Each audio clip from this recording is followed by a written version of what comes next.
सबसे पहले तो गुरु नानक महाराज, मानवता के पहले गुरु नानक महाराज के गुरु पर्व दी सभी संगतों को लख लख बधाइयाँ। आपको बहुत बहुत मुबारक हो। अब आते हैं बात के ऊपर। इन लोगों को सच्चाई हजम नहीं होती, क्योंकि झूठ सुनने के इतने आदी हो चुके हैं ये लोग कि इनको सच हजम ही नहीं होता। ये बोल देते हैं देश के खिलाफ बोल रहा है, देश के खिलाफ बोल रहे हैं ना। ये बताओ गौतम अडानी कहाँ का है? गौतम अडानी पाकिस्तान का तो नहीं है ना, इंडिया का ही होगा ना गौतम अडानी। वो निखिल गुप्ता याद है, वो कहाँ का है? जो अमेरिका के अंदर है निखिल गुप्ता, वो कहाँ का है? उस निखिल गुप्ता के साइड इफेक्ट होने शुरू हो चुके हैं। इंडिया के अंदर साइड इफेक्ट शुरू हो गए हैं। कल की बात है, कल 8 लाख करोड़ रुपया स्वाहा हो गया देश का। 8 लाख करोड़ स्वाहा। लोग अपना माथा पीट रहे हैं। अडानी अंबानी ये भी अपना माथा पीट रहे थे, लेकिन वहां अमेरिका के पास निखिल गुप्ता है। उस निखिल गुप्ता का ऐसा साइड इफेक्ट आया है कि गौतम अडानी, जो कहां से कमाया गौतम अडानी ने पैसा? शायद पाकिस्तान से कमाया होगा, इसलिए तो जा रहा है ना वहां पे। गौतम अडानी 10 अरब डॉलर निवेश करेंगे कहां? अमेरिका के अंदर। क्यों निवेश कर रहे हैं भाई? वहां 15,000 लोगों को रोजगार मिलेगा। यहां अपने देश में क्यों नहीं कर रहे? बेरोजगारी चरम पर पहुंच रही। पता है यहां पे सब कुछ डूबने वाला है। न्यूज क्या चल रही है? गौतम अडानी चले अमेरिका। जाएगा अमेरिका? जाएंगे। जितने भी बड़े बड़े लोग हैं ना, सब भागेंगे। आप इस चीज को याद रखना। दूसरा एक चीज देख रहे थे हम कि भाई चलो ठीक है, अभी तक तो डंका जहां बज रहा था, जैसा बज रहा था सबको पता था, लेकिन सऊदी अरब और कुवैत में भी डंका बजने लगा। सऊदी अरब और कुवैत में भी डंका फूटने लगा। बज तो क्या रहा, बजा तो मंडिया और उसके दलाल रहे हैं। सऊदी अरब और कुवैत में भी फूट गया डंका। अमेरिका वैसे फोड़ रहा है, कनाडा ने वैसे फोड़ कर रख दिया। 4.5 लाख आएंगे वापिस। वो कहां जाएंगे? अडानी वैसे अपना झोला झंडी लेकर भाग रहा है। अडानी अपना झोला झंडी लेकर। 10 अरब डॉलर थोड़े नहीं होते। ये पैसा कहां का है? ये पैसा आपका और हमारे दिए हुए टैक्स का पैसा है, जो ये लेकर भाग रहा। 10 अरब डॉलर लगाएगा जो जाकर अमेरिका में। लगाने पड़ेंगे। क्यों? क्योंकि उनके पास निखिल गुप्ता है। उनके पास निखिल गुप्ता है। एक और बुरी खबर आई भाई तुम्हारे लिए। सऊदी अरब कुवैत से तो बुरी खबर आई ही आई। अब चाइना और इंडिया साथ मिलकर विरोध कर रहे हैं किसी चीज का। पता नहीं कोई टैरिफ क्या, कोई टैक्स लगा दिया। टैक्स लगा दिया, उसका विरोध कर रहे हैं मिलकर। उसका भी बताएंगे आपको। सबसे पहले तो ये जो सऊदी अरब और कुवैत से आप लोगों को इतनी बुरी खबर आई है, इसको सुनना भी जरूरी है। और हाँ, धन्यवाद एक मनप्रीत भाई है जिन्होंने 1,000 रुपये भेजे थे। वो गलती से थैंक्स बटन की बजाय है ना, मेरा मोबाइल नंबर का बटन दाब दिया। अगर भाई आपको गलती से इसमें आए हैं तो आप मैसेज कर देना, आपके पैसे वापिस आ जाएंगे। आपके पैसे वापिस कर दिए जाएंगे, क्योंकि इस पर नहीं भाई, थैंक्स बटन के जरिए आप भेज सकते हो जिसका दिल करता है। थैंक्स बटन के जरिए, पर्सनल नंबर पे नहीं। अगर पर्सनल नंबर पे आपसे गलती से हो जाते हैं तो आप मैसेज कर देना, आपके पैसे वापस मिलेंगे आपको। ये भी गारंटी अपनी। और हाँ, गारंटी तो इन वाली गारंटी नहीं है। इनको क्या है, अब देखना वो 4.5 लाख आएंगे। अच्छे वाला जोड़ा लेंगे, जोड़े के ऊपर बढ़िया फोटो होगा उनके पापा का, और 5 केजी राशन की लाइन में लगेंगे। कैसे लगेंगे? सुनो थोड़ा ध्यान से। सऊदी अरब और कुवैत मिडिल ईस्ट के 2 सबसे बड़े देश हैं। जहां सऊदी अरब में 26 लाख भारतीय हैं, तो वहीं कुवैत में भारतीयों की संख्या 10 लाख के करीब है। गण लेना 36 लाख हो गए हैं। यह दिखाता है कि इन दोनों देशों में भारतीय कामगार कितने ज्यादा प्रभावशाली है। हालांकि इन दोनों मुल्कों से भारतीयों के लिए एक बहुत बुरी खबर आई है। ये बुरी खबर जब सुनते हो ना, तो चिंटू आएगा तो तुम्हारा पापा ही 5 केजी राशन तो दे रहा है ना, वो तो लेते रहना। रिपोर्ट में बताया गया कि सऊदी अरब और कुवैत में जल्द ही स्किल और सेमी स्किल नौकरियों में विदेशी कामगारों की जगह स्थानीय लोगों को रखा जा सकता है। निकाला जाएगा। 26 और 10 36 लाख। सऊदी अरब और कुवैत में प्रवासी कामगारों पर एक इंटरनेशनल स्टडी हुई है।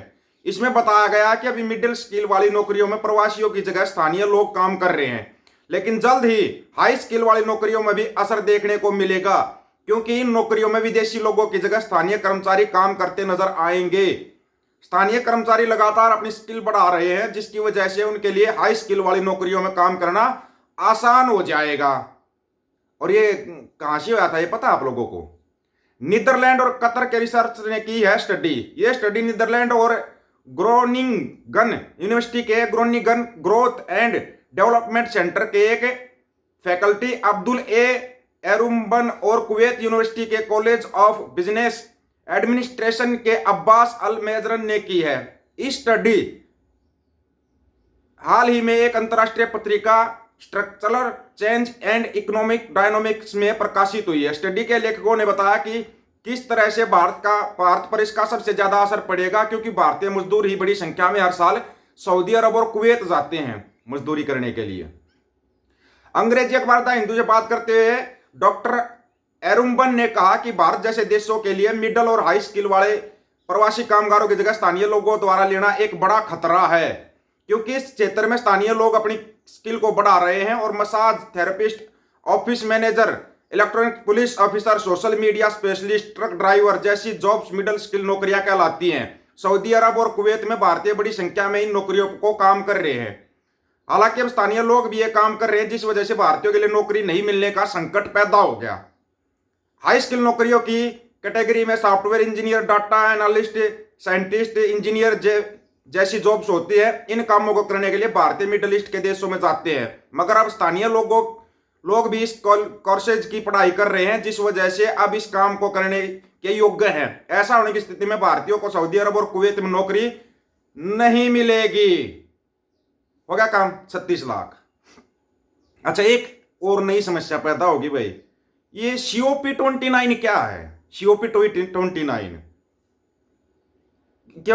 क्या है? ये कार्बन बॉर्डर टैक्स, जिसके खिलाफ दुश्मनी भूलकर एक साथ खड़े हुए भारत और चीन। अंग्रेजों की चाल का विरोध, ना ना ना ना, किसी का साथी बन रहा है यार राष्ट्रपति, ऐसे थोड़ी ना अंग्रेजों की चाल का विरोध हो जाएगा, उसका तो यार अन्ना है।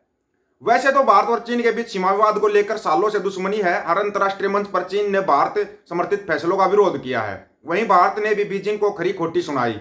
लेकिन एक अंग्रेजों के एक फैसले को लेकर भारत और चीन एक साथ खड़े हो गए। दरअसल संयुक्त राष्ट्र जलवायु सम्मेलन COP29 में यूरोपीय यूनियन की ओर से कार्बन बॉर्डर टैक्स का प्रस्ताव दिया गया, जिसका भारत और चीन समेत विकासशील देशों ने खुलकर विरोध किया है। और कोई किसी देश का नाम नहीं है, सिर्फ भारत और चीन विरोध कर रहे हैं। आपको बता देते हैं, ये टैक्स लगेगा, इसका कोई दो राय नहीं है, ये टैक्स तो लगेगा ही लगेगा, क्योंकि पहले बताया था टैरिफ भी बढ़ेगा, टैक्स भी लगेगा, ठीक है ना। ये जो है ना COP conference of parties, COP29 conference of parties का अहम लक्ष्य ग्लोबल वार्मिंग के मुद्दे पर एक संयुक्त योजना बनाने की विभिन्न देशों को एक साथ लाना है। इसमें विकासशील देशों को जलवायु परिवर्तन के प्रतिकूल प्रभाव से निपटने के लिए आर्थिक सहायता देने का प्रावधान है। 1995 में हर साल यह सम्मेलन आयोजित होता रहा है। अभी ये संयुक्त राष्ट्र जलवायु परिवर्तन सम्मेलन 2024 11 नवंबर से अजरबैजान की राजधानी बाकू में शुरू हुआ।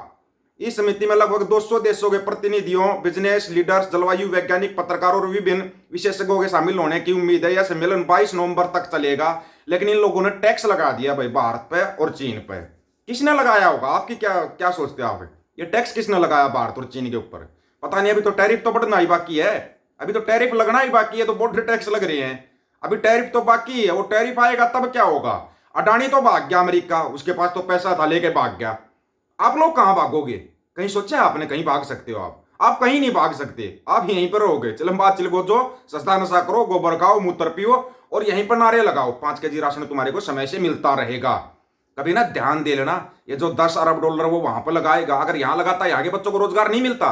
लेकिन सवाल कौन करेगा? आएगा तो तुम्हारा पापा ही, तुम्हारा पापा बैंड बजाएगा। आप लोगों को क्या राय? आप अपनी राय रखना, आपकी राय का इंतजार रहेगा।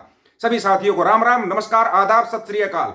वीडियो को ज्यादा से ज्यादा शेयर, चैनल को सब्सक्राइब और बेल आइकन को जरूर दबाना दोस्तों। ऑफिशियल दीपक फौजी यूट्यूब चैनल, बात हक और सच की करेंगे, हक सच की बात हम करेंगे। वीडियो को शेयर करने की जिम्मेवारी आप लोगों की है। गज के आखो, वाहेगुरु जी का खालसा, वाहेगुरु जी की फतेह।